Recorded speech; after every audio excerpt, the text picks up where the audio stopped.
Kelly's time in prison isn't just about serving a sentence, it's about surviving a system that may actually be trying to kill him.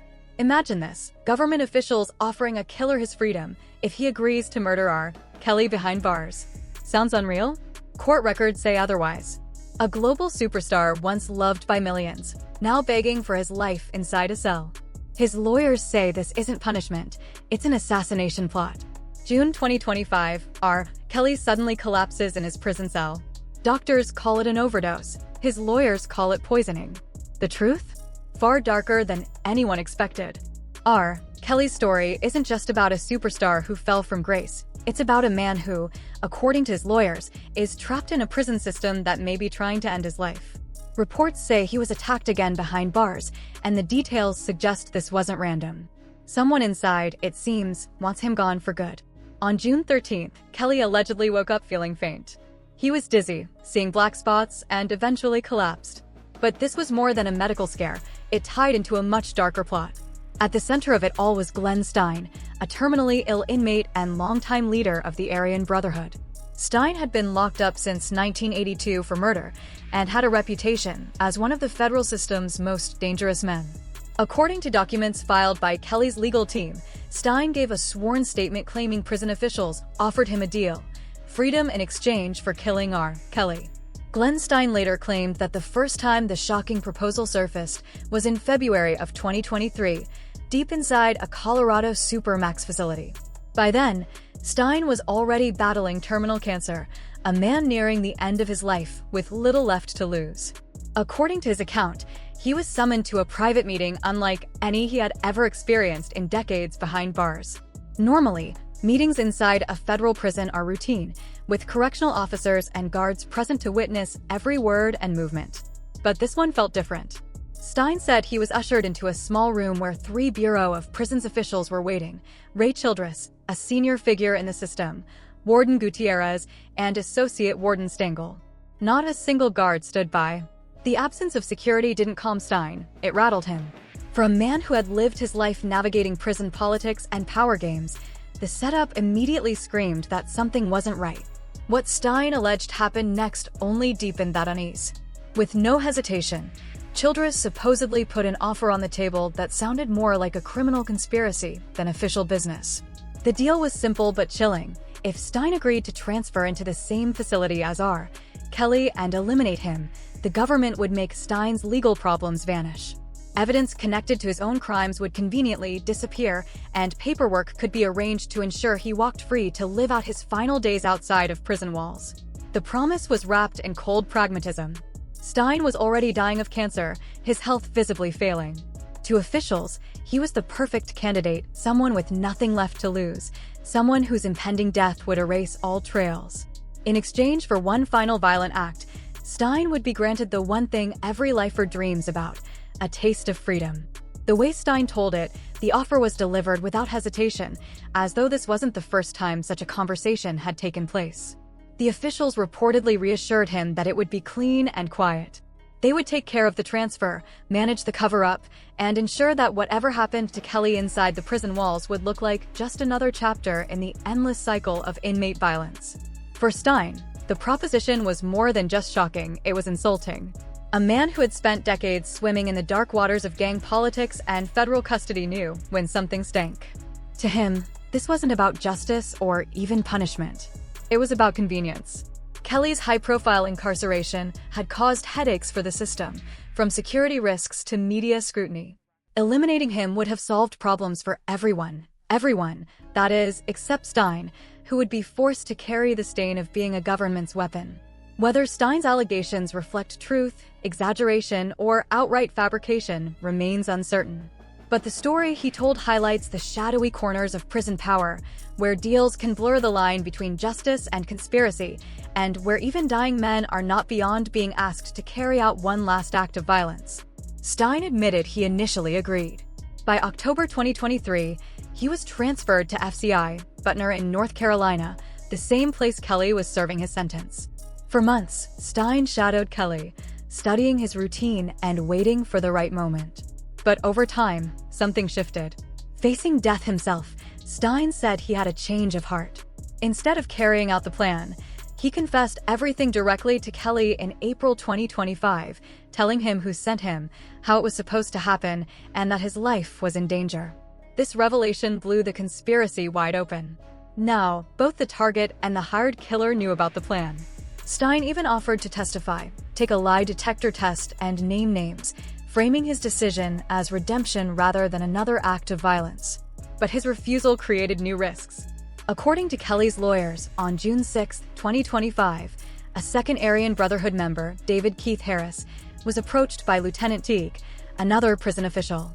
Harris said he was asked to finish the job and kill both Kelly and Stein. This time, poison was allegedly suggested as the method, slipped into food at the chow hall or commissary so it could be disguised as natural health problems or an accidental overdose. Like Stein, Harris refused and told Kelly's legal team about the plan.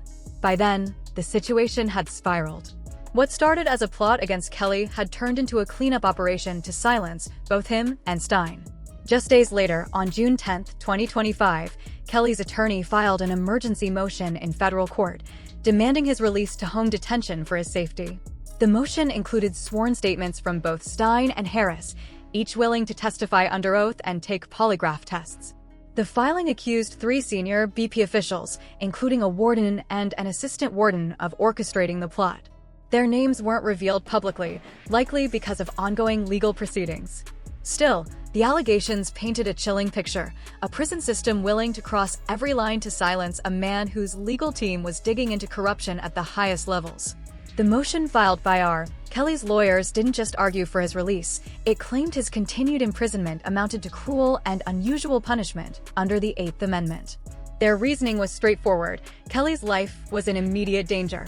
To back this up, they pointed to Bureau of Prisons records confirming Stein's transfer from Arizona to North Carolina, which at least supported part of his sworn statement. Still, the BOP refused to comment, citing security and privacy rules. The government's response was sharp. Prosecutors with the U.S. Attorney's Office in Chicago brushed the allegations off as a wild, baseless story. They pointed to Stein's long criminal record and said his word wasn't worth much. In their filing, they called the claims fanciful and fantastic, painting the whole thing as a desperate conspiracy theory designed to mislead the court. But the most shocking development hadn't even happened yet. Just 2 days after Kelly's emergency motion became public, the drama inside Butner Prison escalated in a way that sounded straight out of a crime thriller. The poisoning attempt. On June 13, 2025, Kelly's day began like any other in solitary confinement, where he had been moved just 3 days earlier, officially for his protection. But his legal team insisted it was retaliation for exposing the murder-for-hire plot. That morning, things took a terrifying turn. Kelly woke up lightheaded, dizzy, and seeing black spots. He tried to stand but collapsed, dragging himself toward the door before losing consciousness. Prison medical staff rushed him to Duke University Hospital in Durham, North Carolina, after realizing his condition was too severe to handle inside. According to his lawyers, this wasn't a natural health crisis, it was an attempted assassination. They alleged prison staff deliberately overdosed him by giving him extra doses of his prescribed anxiety and sleep medications the night before. By morning, his body had nearly shut down. Hospital records reportedly revealed dangerously high levels of medication in his system, along with blood clots in both legs and his lungs, conditions that can kill without warning. Doctors recommended immediate surgery and a week-long hospital stay. But instead of following that advice, Kelly's legal team claimed BP officers stormed into his hospital room with guns, yanked him from his bed, and hauled him back to solitary confinement. One official was allegedly overheard saying, "This is going to open a whole new can of worms." The blood clot discovery was critical. Pulmonary embolisms are among the deadliest medical emergencies, requiring extended treatment and monitoring. Ignoring doctors' orders, his lawyers argued, put Kelly's life at even greater risk. The cover-up allegations. Kelly's attorneys moved fast. On June 16th, they updated their motion, now accusing the BP of intentionally trying to kill him through an overdose. They claim surveillance footage from inside the prison would show him receiving the extra pills, and hospital records would confirm both the overdose and his premature removal. For his legal team, this wasn't just about medical negligence. They connected it to a bigger picture, a cover-up of alleged government misconduct during Kelly's trial, including wiretaps of attorney-client conversations and pressuring witnesses to flip against him. Convinced the courts wouldn't act quickly enough, Kelly's attorney made a dramatic appeal to then-President Donald Trump, calling him the only person who could save Kelly's life. The government pushes back. Prosecutors weren't buying any of it. Assistant U.S. Attorney Jason Julian filed a response on June 16, dismissing the claims as an elaborate fiction. He argued the allegations mocked Kelly's victims and warned the court that granting him release could open the door for every convicted criminal to try the same tactic. The court sided with prosecutors. On June 20th, Judge Martha M. Paco denied Kelly's motion outright, saying she lacked the authority to change his sentence. She noted that the filings didn't provide credible evidence strong enough to justify even holding a hearing. The bigger picture. The court's rejection didn't end the controversy. Whether the allegations were true or not, they highlighted an unsettling reality. If accurate, they suggested staggering corruption within the prison system.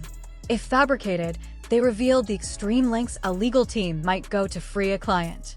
Either way, the details, named officials, sworn declarations, documented transfers, and dramatic hospital events were enough to fuel endless debate.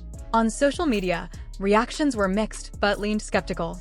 Many believed this was nothing more than a desperate bid to get Kelly out of prison.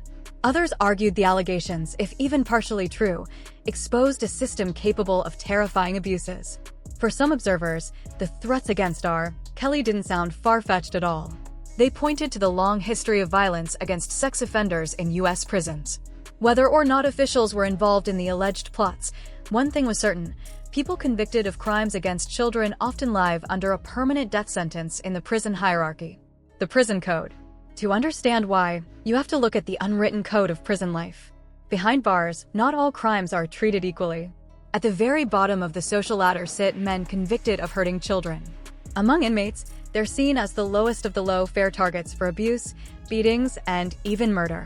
That's exactly where Kelly's convictions put him.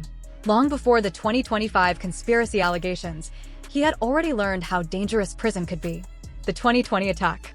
On August 26, 2020, while awaiting trial at the Metropolitan Correctional Center in Chicago, Kelly was ambushed in his cell. The attacker was Jeremiah Shane Farmer, a member of the Latin Kings gang, known for his face tattoos and violent history, including the hammer murders of two businessmen back in 1999. Farmer slipped away from a staff member that morning, entered Kelly's cell while he was sleeping, and launched a vicious assault. He climbed onto Kelly's bunk and punched him repeatedly in the head and body. The attack only stopped when a guard used pepper spray to pull Farmer off. Kelly escaped with cuts and bruises, but the psychological scars ran deeper. Terrified of further retaliation, he was immediately placed in solitary confinement for protection. Farmer was later transferred. Farmer's claim. What made the attack even stranger was Farmer's explanation afterward. In a 4-page handwritten motion, he claimed the government had encouraged him to attack Kelly. He said staff had taunted him, one even daring him to go do it, and then stood by as he carried out the assault. His frustrations also played a role. COVID-19 lockdowns at MCC limited access to legal resources, fueling his anger. Protests outside the facility in support of Kelly led to more restrictions, and Farmer admitted his rage was partly directed at Kelly himself, whom he called a file, short for pedophile. Prison justice. Farmer's reasoning reflects the brutal reality of prison culture. For many inmates, harming child predators isn't just personal, it's seen as justice. Studies back this up. As much as 40% of assaults on child offenders are carried out with a vigilante mindset, framed as protecting society's most vulnerable. There's another factor, too. Many prisoners are parents or survivors of abuse themselves, so crimes against children hit especially hard. In this world, attacking a child molester can actually boost an inmate's status and reputation among peers. This prison justice mindset makes protective custody the only option for many sex offenders. But even in isolation, the stigma follows them. They're harassed, extorted, and sometimes still targeted by gangs with reach across prison walls. Why Kelly's situation is worse? For Kelly, the danger is magnified. Not only do his convictions involve multiple underage victims, some as young as 13, but his fame makes him an even bigger target. His presence has triggered lockdowns, heightened security, and disruptions that other inmates resent. That resentment, combined with his status as a convicted predator, creates a uniquely hostile environment. In prison, being famous doesn't shield you. It paints an even bigger bullseye on your back. that the courts failed to provide. For many, it's personal. Plenty of inmates are survivors of abuse themselves or parents who view predators as unforgivable. Kelly's 2020 attack, then, wasn't just about him. It was a reminder of how prison culture operates, where violence against child predators is both expected and, in some circles, celebrated. For R. Kelly, it was the beginning of a dangerous pattern that would only grow darker in the years ahead. But the irony runs deep. Take the Aryan Brotherhood, for example. This white supremacist gang has long claimed to protect children as their excuse for brutal assaults. Yet, the record shows something different. Several of their members have faced charges for the very crimes they claim to despise. One member sentenced to 60 years for repeatedly assaulting a 14-year-old girl, another AB leader handed 50 years for child abuse, and yet another convicted for soliciting a minor. The protecting kids narrative is often less about morals and more about convenience, an excuse to justify violence. Even Glenn Stein, the Aryan Brotherhood shot caller who allegedly refused to kill Kelly in 2025, carried his own history of brutal crimes. Like many longtime convicts, his record included violence against women, offenses that, in prison culture, draw almost as much fury as crimes against children. The contradiction is clear. The very people claiming to enforce justice are often guilty of the same horrors. Family divided, but loyal. While the legal system painted Kelly as a serial predator, his family remained outspoken in their belief in his innocence.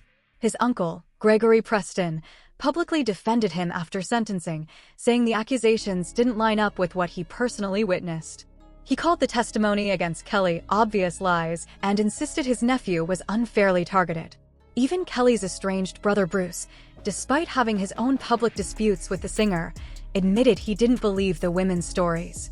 "This hurt my soul," he said in one interview, adding that he couldn't see the allegations as truthful. Living under constant threat. For Kelly, the danger inside prison isn't just physical, it's psychological. Protective custody may keep him separated from the general population, but it comes at a steep price. Days spent in near total isolation, combined with the constant awareness that enemies could be waiting around any corner, create a level of stress that wears down even the strongest inmates. That's the reality of prison life for someone branded with his crimes. Violence is always a possibility. Trust is rare. And every interaction carries risk. The silence since 2025. As of now, Kelly remains at FCI Butner. Since the explosive allegations of June 2025, poisoning attempts, sworn testimonies, and claims of government-backed murder plots, there's been little public update. That silence raises its own questions. Did the system bury the story as his lawyers warned, or were the prosecutors right in calling it all a desperate fabrication? Either way, Kelly's case has become more than just the downfall of a music icon. It's a chilling look into the violent codes of prison life, the contradictions of gang justice, and the fragile line between truth and survival when the stakes are life or death behind bars.